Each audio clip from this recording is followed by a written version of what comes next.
सबरीमाला का मैटर चल रहा है। सुप्रीम कोर्ट के 9 जजों की बेंच सुनवाई कर रही है। हम लोगों में कमी है कि जैसे राम मंदिर का मुद्दा चला तो उत्तर भारत वालों ने संघर्ष किया, अब दक्षिण का मंदिर का मुद्दा आया तो दक्षिण वाले संघर्ष कर रहे हैं। ऐसा नहीं होना चाहिए कि जब हमने कह दिया कश्मीर से कन्याकुमारी, कच्छ से कामरूप हम सब हिंदू एक हैं, तो प्रत्येक मंदिर की लड़ाई हम सब हिंदुओं की लड़ाई है। सारे पेड़ एक समान होते हैं क्या? जोर से बोलिए जरा। सारे पेड़ एक समान ऑक्सीजन देते हैं क्या? सारे पेड़ एक समान फल देते हैं क्या? सारे जानवर एक समान होते हैं क्या? सारे पशु एक समान होते हैं क्या? सारे पक्षी एक समान होते हैं क्या? सभी नदियों में एक बराबर पानी है क्या? सारे वकील एक समान होते हैं क्या? सारे डॉक्टर एक समान होते हैं क्या? सारे इंजीनियर एक समान होते हैं क्या? सारे जज एक समान होते हैं क्या? अरे जब मां के पेट से पैदा हुए जुड़वा भाई और जुड़वा बहन एक समान नहीं होते तो इंसान के द्वारा शुरू किया गया रिलीजन एक समान कैसे हो सकता है? यही हमने आपत्ति किया है, क्योंकि सुप्रीम कोर्ट में यह बार बार कहा जा रहा था ऑल रिलीजन्स आर सेम। मैंने कहा बिल्कुल सेम नहीं है। मैंने माननीय 9 जजों की बेंच के सामने विष्णु पुराण उठा के कहा, यह विष्णु पुराण में कहीं नहीं लिखा हुआ है, यही एक पवित्र ग्रंथ है, भगवान विष्णु ही पूजा योग्य है, और जो इस विष्णु पुराण को नहीं पढ़ेगा, भगवान विष्णु की पूजा नहीं करेगा, वो नरक में जाएगा। ऐसा कहीं नहीं लिखा हुआ है। मैंने शिव पुराण उठा के दिखाया, मैंने कहा शिव पुराण में कहीं नहीं लिखा हुआ है, शिव पुराण इकलौता पूजनीय ग्रंथ है, भगवान शिव अकेले ही पूजा योग्य हैं और कोई पूजा योग्य नहीं है, और जो भगवान शंकर की पूजा नहीं करेगा वो नरक में जाएगा। मैंने रामायण उठा के दिखाया, मैंने कहा रामायण में कहीं नहीं लिखा हुआ है, यही एकमात्र पवित्र ग्रंथ है, भगवान राम ही पूजा योग्य है, और जो भगवान राम की पूजा नहीं करेगा वो नरक में जाएगा।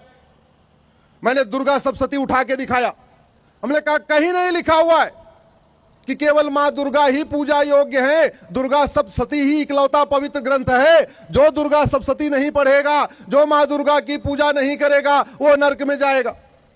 मैंने हनुमान चालीसा उठा के दिखाया, कहीं नहीं लिखा हुआ है केवल हनुमान जी इकलौते पूजनीय देवता है, और जो हनुमान जी की पूजा नहीं करेगा उसका सर तोड़ दो गदा से, उसका सर फोड़ दो गदा से। कहीं लिखा है क्या? मैंने बौद्ध ग्रंथ त्रिपिटक उठा के दिखाया, मैंने कहा त्रिपिटक में कहीं नहीं लिखा हुआ है केवल यही पवित्र ग्रंथ है, बौद्ध धर्म ही इकलौता पवित्र पंथ है और भगवान बुद्ध के इकलौते पूजनीय है। मैंने जैन ग्रंथ आगम शास्त्र उठा के दिखाया, मैंने कहा अब आगम शास्त्र में कहीं नहीं लिखा हुआ है कि केवल 24 तीर्थंकर ही पूजा योग्य हैं, केवल आगम शास्त्र ही पवित्र ग्रंथ है, और जो जैनिज्म को नहीं फॉलो करेगा उसको मारो काटो, उसको कन्वर्ट करके जैन बनाओ। कहीं नहीं लिखा हुआ। गुरु ग्रंथ साहिब में कहीं नहीं लिखा हुआ है कि केवल 10 गुरु ही पूजा योग्य हैं, गुरु ग्रंथ साहिब ही पूजा योग्य है, और जो सिख पंथ को नहीं मानता उसको मारो काटो, उसको कन्वर्ट कर दो। लेकिन जैसे मैंने इतनी बात कही, कोर्ट में बेचैनी आ गई, उनको लगा मैं इसके आगे कुछ और भी कहने जा रहा हूं। हालांकि मैं कहने वाला नहीं था, लेकिन कोर्ट की तरफ से बोला नहीं प्लीज स्टॉप, प्लीज स्टॉप। हमने कहा स्टॉप हो जा रहा हूं मैं अब अगला और कोई ग्रंथ नहीं दिखाऊंगा, मैं किसी विदेशी पंथ की बात नहीं करूंगा, किसी विदेशी मजहब की बात नहीं करूंगा। मैंने कहा माय लॉर्ड, मैं तो केवल इतना कहना चाहता हूं, धर्म और रिलीजन में जमीन आसमान का अंतर है, धर्म और पंथ में जमीन आसमान का अंतर है। मेरी एक अलग से PIL चल रही है धर्म और रिलीजन के ऊपर, मैंने जिसमें धर्म और रिलीजन के 25 अंतर बताए हैं, और एक आपको मोटा मोटा आम जनता की भाषा में बताता हूं। धर्म सबको जोड़ता है और मजहब समाज को तोड़ता है। Dharma includes everyone, religion divides society. Dharma unite society, religion divide society. दुर्भाग्यवश चाहे वो कॉन्वेंट हो, चाहे मॉन्टेसरी हो, चाहे महाराष्ट्र बोर्ड हो, चाहे CBSE बोर्ड हो, चाहे ICSE बोर्ड हो, हमारे बच्चों को सिखाया जाता है ऑल रिलीजन्स आर इक्वल। अरे गाय और भेड़िया एक समान होता है क्या? आम का पेड़ और बबुल का पेड़ एक समान होता है क्या? नहीं। जितना ऑक्सीजन पीपल देता है उतना बबूल देता है क्या? नहीं। तो इसलिए पहला झूठ यही है कि धर्म और रिलीजन एक समान नहीं होते। धर्म सबको जोड़ता है, रिलीजन समाज को तोड़ता है। दूसरा, भारतीय पंथ और विदेशी पंथ भी एक समान नहीं है। क्यों? क्योंकि रिलीजन और मजहब कुछ लोगों के द्वारा शुरू किया गया, और जब लोगों के द्वारा शुरू किया गया तो लोगों का जैसा विचार होगा उसके हिसाब से उनका पंथ होगा। इसलिए सारे एक समान नहीं होते हैं। यह सबसे बड़ा मिथ्या है जो हमें झूठ सिखाया जा रहा है। जहां तक सबरीमाला मंदिर की बात है, मैंने माननीय कोर्ट को कहा कि दुनिया में लाखों मस्जिदें हैं लेकिन मक्का मदीना का विशेष स्थान है।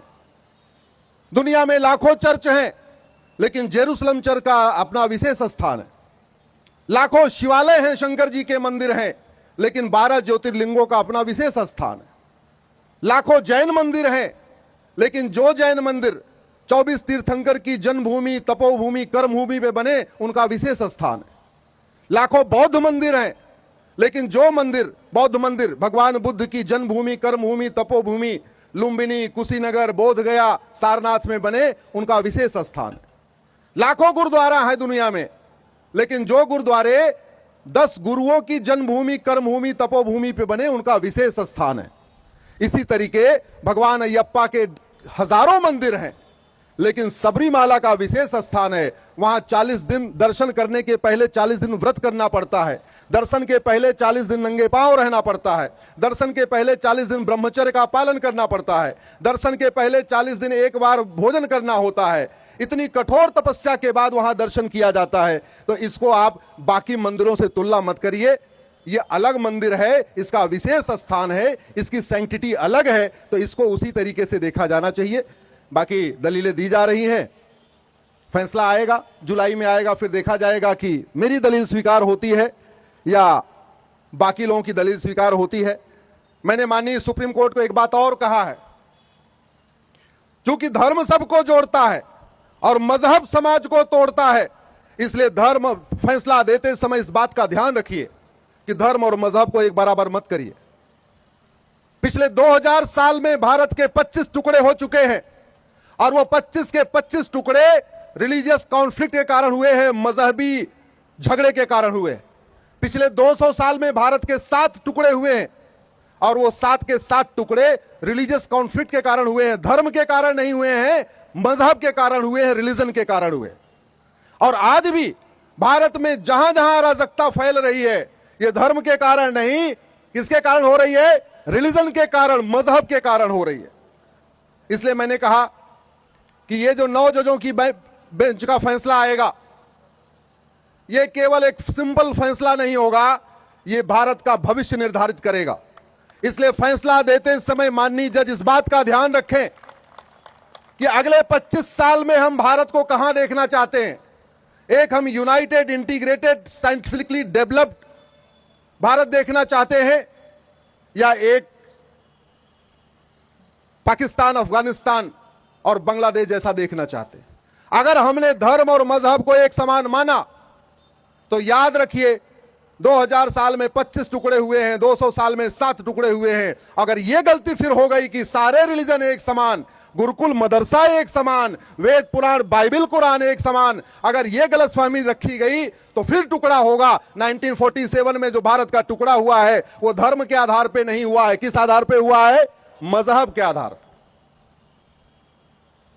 बाकी अब फैसला आएगा तो देखा जाएगा।